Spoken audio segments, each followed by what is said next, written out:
दोस्तों कैसे हैं आप लोग। आज हम सीखने वाले हैं प्रतिरोधों का संयोजन।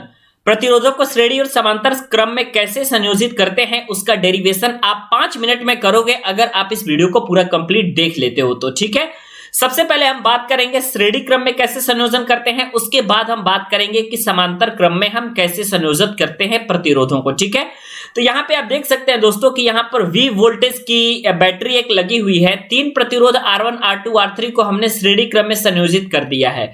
सबसे पहली बात, एक बात समझने वाली इसमें यह है कि श्रेणी क्रम में जो होती है वो समान धारा पूरे परिपथ में प्रवाहित होती है अगर कोई सर्किट आपका श्रेणी क्रम का है तो। ठीक है, तो इसमें जो है आपका I जो करंट है ये पूरे सर्किट में फ्लो होगा, आपको ये चीज देखना है। ठीक है, R1 प्रतिरोध के ऊपर वोल्टेज ड्रॉप V1 है, R2 प्रतिरोध के ऊपर वोल्टेज ड्रॉप V2 है और R3 प्रतिरोध के ऊपर वोल्टेज ड्रॉप V3 है। ठीक है, यानी कि सीरीज में वोल्टेज अलग अलग होता है लेकिन धारा जो है वो समान प्रवाहित होती है। तो जो हमने सप्लाई वोल्टेज दोस्तों भी दिया है ये आपका हो जाता है आपका V1 प्लस में V2 प्लस में V3 के बराबर। ठीक है, यहां तक आपको कोई कंफ्यूजन नहीं होना चाहिए। इक्वेशन नंबर 1 हम यहां पे बना लेते हैं। ठीक है, अब यहां पे आपको देखना है कि आपको करना क्या है। ठीक है, अब आप यहां पे देखिए कि V1 इज इक्वल टू आप क्या लिख सकते हैं। सबसे पहले आपको मालूम है कि ओम के नियम के द्वारा आप एक सूत्र जानते हैं V is equal to I into R. तो आप इस V के जगह पे I इंटू आर लिख दीजिए इज इक्वल टू V1 के जगह पे आप क्या लिखेंगे, ध्यान से देखिएगा। आप V1 के जगह पे लिख सकते हैं I इंटू में R1, ये लिख सकते हैं कि नहीं। इस पर वोल्टेज ड्रॉप कितना हुआ है I इंटू R1, क्योंकि इस सर्किट में टोटल I करंट फ्लो हो रही है और प्रतिरोध R1 है तो V is equal to I into R1। तो V1 के जगह पे हम क्या लिख सकते हैं I इंटू में R1 प्लस में V2 के जगह पे क्या लिख सकते हैं I इंटू में R2 प्लस में V3 की जगह पे क्या लिख सकते हैं I इंटू में R3।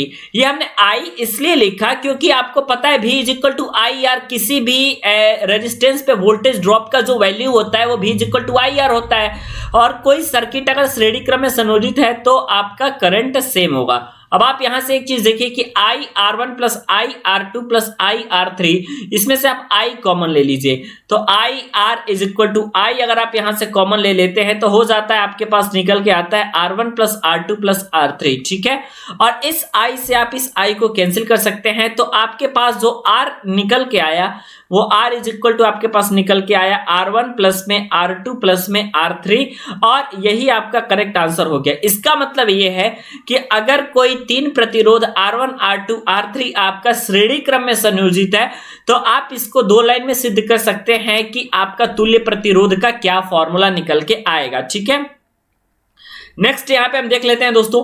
नेक्स्ट आप देख सकते हैं यहां पे कि 3 प्रतिरोध R1 R2 R3 ये किस क्रम में संयोजित है आपके, तो ये संयोजित है आपके दोस्तों समांतर क्रम में। ओके, ये आपके समांतर क्रम में संयोजित है। आप एक बात हमेशा याद रखिएगा कि समांतर क्रम में आपकी जो धारा होती है वो अलग अलग होती है लेकिन आपका जो वोल्टेज होता है वो सेम होता है। यानी कि जो ये I करंट आएगी दोस्तों, ये I करंट जो आप देख रहे हैं वो 3 अलग अलग ब्रांच में बट गई है। तो I is equal to I1 plus में I2 प्लस में I3 आप लिख सकते हैं। ठीक है, क्योंकि समांतर क्रम में धारा क्या होती है, अलग अलग होती है। तो पुनः आपने इसको क्या किया कि इक्वेशन नंबर 1 बना लिया। तो I इज इक्वल टू आपके पास निकल के आ जाएगा V upon R is equal to I1 is equal to आप क्या लिखेंगे दोस्तों I V is equal to I R, ये तो आपने ओम के नियम से देखा है। तो I is equal to V upon में R, ये भी आप देख सकते हैं, इसी फॉर्मूला से ये आपका निकल के आ जाएगा। तो जो I1 की वैल्यू होगी दोस्तों ये होगी आपके पास V अपॉन में R1 प्लस में जो I2 की वैल्यू होगी वो निकल के आ जाएगी आपके पास V अपॉन में R2 प्लस में जो I3 की वैल्यू होगी वो निकल के आ जाएगी आपके पास V अपॉन में R3। ठीक है, यहाँ पे V1 V2 V3 नहीं हुआ, जबकि आपने सीरीज में देखा था कि V1 V2 V3 हो रहा था, लेकिन यहां पे आपका करंट अलग अलग होगा, वोल्टेज सेम होगा।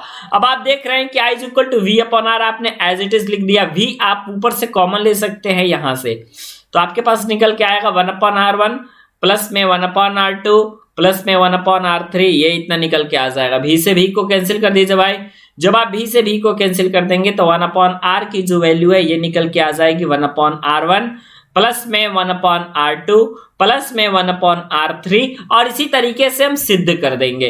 तो श्रेणी क्रम हो या समांतर क्रम हो, आप बहुत जल्दी सीख सकते हैं कि कैसे आप इसका प्रूफ करेंगे, और मुझे उम्मीद है कि इसका प्रूफ आपको 100% समझ में आया होगा।